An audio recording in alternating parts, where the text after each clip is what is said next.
अस्सलाम वालेकुम, आप देख रहे हैं GNN और मैं हूं अंजला इरफान और मैं हूं हुदा शाह। सबसे पहले आपको बताएं कि 9 मई को जिन्ना हाउस हमला और तोड़फोड़ के वाकयात, चेयरमैन PTI कसूरवार करार। इंसदाद दहशतगर्दी अदालत में स्पेशल प्रोसिक्यूटर फरहाद अली शाह ने अदालत को बताया कि पुलिस की JIT ने चेयरमैन PTI से तफ्तीश मुकम्मल कर ली है। मीडिया से गुफ्तगू करते हुए फरहाद अली शाह ने कहा कि तफ्तीश में फॉरेंसिक की रिपोर्ट भी मौजूद है। मजीद तफ्तीश के लिए चेयरमैन PTI की गिरफ्तारी और मोबाइल फ़ोन दरकार है। उधर लाहौर हाईकोर्ट ने चेयरमैन PTI को मुकदमात में गिरफ्तारी से रोकने का हुक्म वापस ले लिया है। तंसीबात पर हमले, जिन्ना हाउस पर हमला और 9 मई के तोड़फोड़ के वाकयात में चेयरमैन PTI मुलविस हैं। लाहौर की इंसदाद दहशतगर्दी अदालत में आज समाअत हुई, जिसमें सरबराह PTI अबूरी जमानत की मियाद खत्म होने पर अदालत में खुद पेश हुए। अदालत को बताया गया कि फौजी तंसीबात पर हमला, 9 मई को जिन्ना हाउस हमला और तोड़फोड़ के वाकयात के मास्टरमाइंड साबिक वजीर आजम है। अदालत ने दलाइल सुनने के बाद चेयरमैन PTI की अबूरी जमानत में 8 अगस्त तक की तौसीक कर दी है। प्रोसिक्यूटर फरहाद अली शाह ने मीडिया को बताया कि पुलिस ने तफ्तीश मुकम्मल कर दी है, जिसमें साबिक वज़ीर आज़म कसूरवार पाए गए हैं। मजीद तफ्तीश के लिए चेयरमैन PTI की गिरफ्तारी और मोबाइल फोन दरकार है। तफ्तीश मुकम्मल है और उस तफ्तीश के अंदर जो मुल्ज़मान है वो पूरी तरह से गुनहगार पाए गए हैं और तो इस वक्त अब प्रोसिक्यूशन को कंप्लीट करने के लिए, उनके एविडेंस कलेक्ट करने के लिए उनकी कस्टडी दरकार थी, जो हम रिक्वेस्ट कर रहे हैं कि उनकी बेल कैंसिल की जाए और उनकी कस्टडी पुलिस इन्वेस्टिगेशन के हवाले की जाए, ताकि जो उनकी बाकी कलेक्शन ऑफ एविडेंस है वो हो सके और अदालत जो है वो इंसाफ पर मबनी फैसला कर सके। केसेस यकजा करने का केस चेयरमैन PTI की दरखास्त की लाहौर हाई कोर्ट में समाअत हुई। अदालत ने दलाइल के बाद चेयरमैन PTI को मुख्तलिफ मुकदमात में गिरफ्तारी रोकने का हुक्म वापस ले लिया। चेयरमैन PTI के वकील की जानिब से मौक़िफ़ इख्तियार किया गया कि सीनियर वकील दस्तयाब नहीं, अदालत तादीबी कार्रवाई रोकने का हुक्म वापस लेते हुए मजीद मोहलत दे। लाहौर हाई कोर्ट ने केस की समाअत गैर मुअय्यना वक्त के लिए मुलतवी कर दी। 190 मिलियन पाउंड गैर कानूनी मुंतकली केस में पेशरफ, साबिक वज़ीर आज़म के प्रिंसिपल सेक्रेटरी आज़म खान नैब रावलपिंडी में पेश। आज़म खान ने केस से मुतालिक अपना बयान भी रिकॉर्ड कराया। 190 मिलियन पाउंड गैर कानूनी मुंतकली केस में ये अहम पेशरफ सामने आई है। साबिक वज़ीर आज़म के प्रिंसिपल सेक्रेटरी आज़म खान आज नैब रावलपिंडी में पेश हुए। फौजी अदालतों में सिविलियंस के ट्रायल के खिलाफ केस की सुप्रीम कोर्ट में समाअत हुई। चीफ जस्टिस ऑफ पाकिस्तान ने रिमार्क्स दिए कि अगर मार्शल लॉ जैसी सूरत हाल हुई तो सुप्रीम कोर्ट मुदाखलत करेगी। इस केस में जो भी होगा वो कानून साजी के जरिए ही होगा। मिलिट्री ट्रायल शुरू होने से कबल अदालत को आगाह किया जाएगा। अदालत ने मुकदमे की समाअत गैर मुअय्यना मुद्दत तक मुलतवी कर दी है।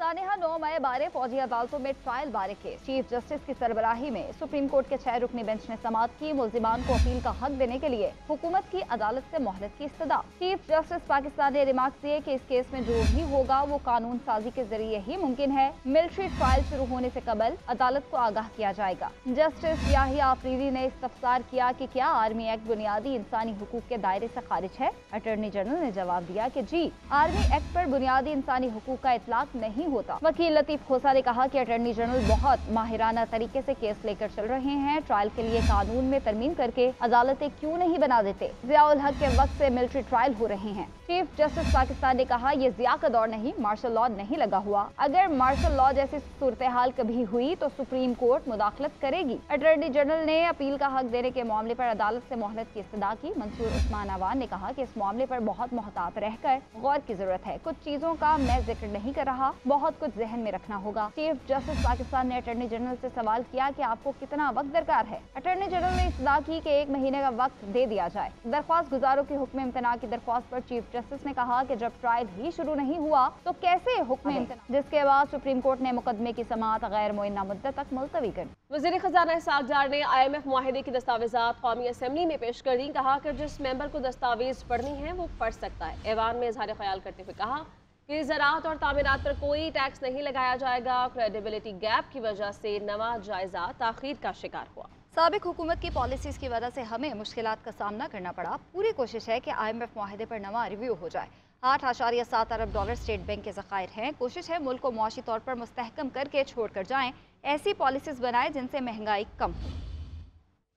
नई हुकूमत आई थी उस वक्त रफली ये स्टेट बैंक के पास कोई 9.6 बिलियन डॉलर्स थे और जो बैंक्स थे उसके पास करीबन $5 बिलियन थे। हमारे पास दिन है जब तक निगरान हुकूमत नहीं आती اور ہم اس کو ایک اسی لیول یا اس سے بہتر لیول کے اوپر پاکستان کے ریزروز کو چھوڑیں.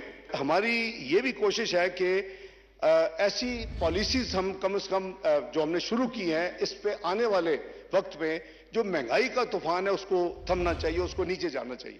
ایک بھی نیا ٹیکس نہیں لگے گا, نہ زراعت پر, نہ اپنا کنسٹرکشن. وفاقی وزیر ریلوے اور سول ایویشن خواجہ سعد رفیق کا کہنا ہے کہ پاکستانی ایئرپورٹس کو جی ٹی ایس کا اڈا نہیں بننے دیں گے. ایئرپورٹس نجی شعبے کے حوالے کریں گے لیکن کسی ملازم کو بے روزگار نہیں کریں گے. نہ ایئرپورٹ فروخت کریں گے نہ ہی گروی رکھیں گے. پی آئی اے کی نشکاری نہ ہوئی تو 2030 تک اس کا خسارہ 259 ارب ہو جائے گا. جو بیسٹ پریکٹس ہے اس وقت ایئرپورٹس کو آپریٹ کرنے کی وہ تو تھرو پرائیویٹ آپریٹرز ہے. اسلام آباد کا ایئرپورٹ انشاءاللہ 15 سال کے لیے آؤٹ سورس ہوگا. اس کا جو ایریا ہے نیویگیشنل سروسز اور رن وے آپریشنز ہے یہ آؤٹ سورس نہیں ہوں گے, یہ سول ایویشن اتھارٹی کرتی رہے گی اور اس کے بعد پھر لاہور اور کراچی کی باری آئے گی. یہ وہ کام ہے جو پوری دنیا کر چکی ہے. ہم نے فیصلہ کرنا ہے کہ ہم نے سٹون ایج میں رہنا یا آگے جانا ہے. بعض لوگ یہ چاہتے ہیں کہ ان کے کھانچے چلتے رہیں, وہ نہیں چلنے. اگر بعض لوگوں کے کھانچے چلتے رہے پھر ملک نہیں چلنا. پاکستان کے ایئرپورٹس کو اب جی ٹی ایس کا اڈا بنانے سے ہمیں گریز کرنا پڑے اور جو کچھ دنیا کر رہی ہے جو بیسٹ پریکٹسز ہیں ان کو فالو کرنا پڑے. اس لیے اگر کوئی ڈالے گا, کوئی پریشرائز کرے گا تو ریاست کو وہ پریشر بالکل نہیں لینا. ملک میں چینی کی قیمتوں میں اضافے کا نیا ریکارڈ قائم. ملک کی تاریخ میں پہلی بار چینی کی قیمت 160 روپے فی کلو تک پہنچ گئی ہے. اس حوالے سے بات کریں گے چوہدری تصور سے. تصور ڈیٹیلز کیا ہیں؟ جی, ملک میں چینی کی قیمتوں میں اضافے کا نیا ریکارڈ قائم ہو گیا ہے. ملک کی تاریخ میں پہلی بار چینی کی جو فی کلو قیمت ہے وہ 160 روپے تک پہنچ گئی ہے. ایک ہفتے میں چینی 10 روپے فی کلو تک مزید مہنگی ہوئی ہے. کراچی اور اسلام آباد کے شہری ملک میں سب سے مہنگی چینی خریدنے پر مجبور ہیں. ادارہ شماریات کے اعداد و شمار کے مطابق کراچی اور اسلام آباد میں چینی کی فی کلو قیمت 160 روپے ہو گئی ہے, جبکہ کوئٹہ میں چینی کی قیمت 152 روپے فی کلو ہے. راول پنڈی, لاہور اور خوزدار میں چینی کی قیمت 150 روپے ہے. پشاور میں بھی چینی 150 روپے میں مل رہی ہے, جبکہ سیالکوٹ گجرانوالہ میں چینی کی فی کلو قیمت 146 روپے تک ہے. ٹھیک ہے, شکریہ آپ کا. سیشن کورٹ میں توشہ خانہ فوجداری کیس کی سماعت ملتوی کر دی گئی ہے. گواہوں کے بیانات بھی قلم بند کر لیے ہیں. جج ہمایوں دلاور نے ریمارکس دیے ہیں کہ شکایت کنندہ نے اس عدالت میں چیئرمین پی ٹی آئی کے خلاف الزامات کو ثابت کرنا ہے. امجد پرویز کا الیکشن کمیشن کی سماعتوں کا ریکارڈ منگوانے پر اعتراض بھی سامنے آیا. عدالت نے خواجہ حارث کی درخواست خارج کر دی ہے اور آپ کو بتائیں کہ کل تک یہ سماعت ملتوی ہو گئی ہے. جج ہمایوں دلاور نے ریمارکس دیے کہ الیکشن کمیشن کی توشہ خانہ پر سماعت آزادانہ تھی. الیکشن کمیشن کا فیصلہ اس عدالت میں چیلنج نہیں کیا گیا. ادھر اسلام آباد ہائی کورٹ میں توشہ خانہ کیس قابل سماعت قرار دینے سے متعلق کیس عدالت نے اپیل 27 جولائی کو سماعت کے لیے مقرر کر دی. وزیر اعظم کے معاون خصوصی عطا تارڑ کا کہنا ہے کہ توشہ خانہ کا ٹرائل حتمی مراحل میں داخل ہو رہا ہے, لیکن اس میں رکاوٹیں پیدا کی جا رہی ہیں. تکنیکی باتوں کے پیچھے چھپنے کی کوشش کی جا رہی ہے. چیئرمین پی ٹی آئی کے وکیل نے الیکشن کمیشن کے سامنے تحائف لینے اور بیچنے کا اعتراف کیا. عدالت سے بھاگنے اور تاریخ پر تاریخ لینے سے آپ بچ نہیں سکتے. مزید کیا کہا آپ کو دکھاتے ہیں. کا ٹرائل جو حتمی مراحل میں داخل ہو رہا ہے اس میں بار بار تاخیری حربے استعمال کیے جا رہے ہیں. کس نے نیازی صاحب کو کہا تھا کہ آپ تحفے لے کے ڈکلیئر نہ کریں؟ کس نے کہا تھا کہ آپ تحفے بلیک مارکیٹ میں بیچ کے اس کی اماؤنٹ اپنے اکاؤنٹ میں جمع نہ کرائیں؟ یہ کیس ان کے وکیل علی ظفر نے خراب کیا. وہاں پہ الیکشن کمیشن کے سامنے علی ظفر صاحب نے یہ بات تسلیم کی, اعتراف جرم کیا گیا, اور اس کے بعد یہ بھی اعتراف جرم کیا گیا کہ تحفے بیچ کے پیسے آئے ہیں. 1 سال ہونے کو آیا ہے, یہ توشہ خانہ کیس چل رہا ہے. ایک دفعہ وہ عدالت میں آئے ہیں اور وہ تب آئے ہیں جب وہ گرفتار کیے گئے تھے.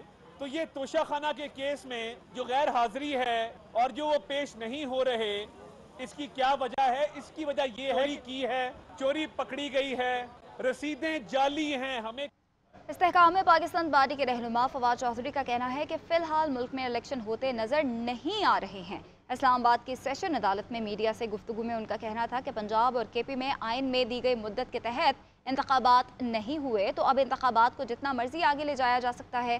سوال پر بولے, میرا تحریک انصاف سے اب کوئی رابطہ نہیں ہے. فواد چودھری نے سائفر کے حوالے سے صحافیوں کے سوالوں کا جواب نہیں دیا.